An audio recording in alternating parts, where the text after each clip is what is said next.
Good morning, everyone. I hope you are fine. Our lecture today is an introduction to 16th century English drama, part 2. In this lecture, we will define some dramatic conventions like prologue, epilogue, interlude, soliloquy, aside, chorus, and narrator, and finally play within the play. Now, what is prologue? Actually, prologue is the introductory part of the play. It could be an opening scene, a speech, or an address. In most cases, it introduces the action and makes a statement on what the audience should expect in the play.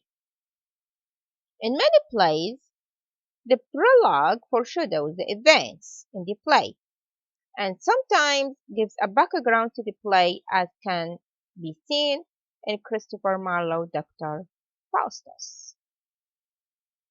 On the other side, we have Eblog, which is the direct opposite of the prologue.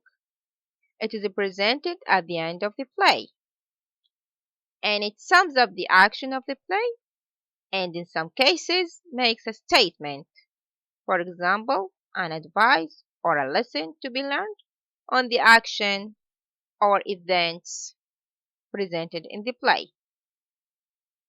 Moving on to another important dramatic convention called soliloquy. So, what is soliloquy? Soliloquy is a speech made by a character when he's alone.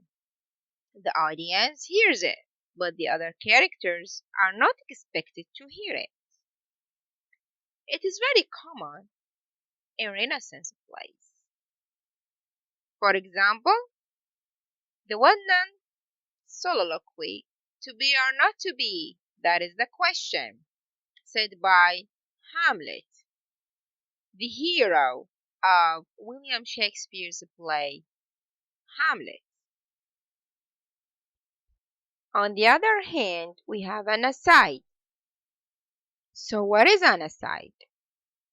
Aside is a dramatic convention in which a character speaks to himself or makes a comment on the presence of another character.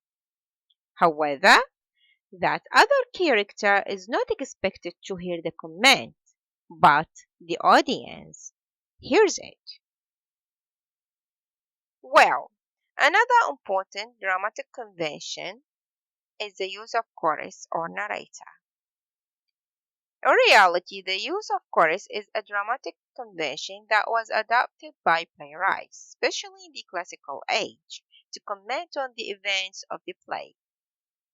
In any play that has a chorus or narrator, the playwright uses it to supply the information that could not be woven into the dialogue. In many cases, it serves as the authorial voice. However, where should the chorus be placed?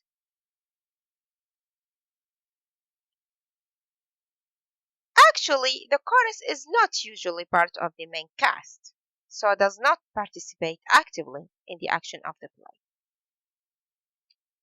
In most cases, they stand or sit by the side of the stage and make their comments at the appropriate time.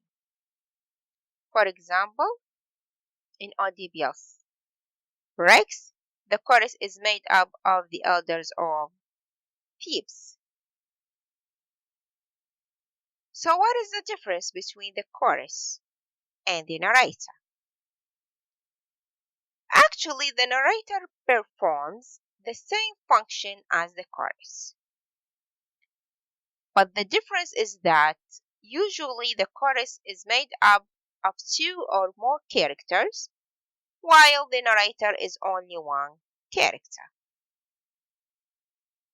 Each playwright uses the chorus or the narrator to suit his purpose. The last important dramatic convention is play within the play. As the name suggests, a play within the play is a play that is created in another play. Usually, it is a complete play with a beginning, middle, and an end. It has its own theme, which in many cases is related to the theme of the main play, and it is created for a particular purpose. A very good example of the play within the play is the mousetrap in Hamlet. Shakespeare uses this technique to confirm the claim made by the ghost. That was the end of our lecture today. For further reading, please refer to these sources. Next lecture, I will discuss the main dramatic conventions used in Elizabethan drama. Thank you very much for your time and good luck.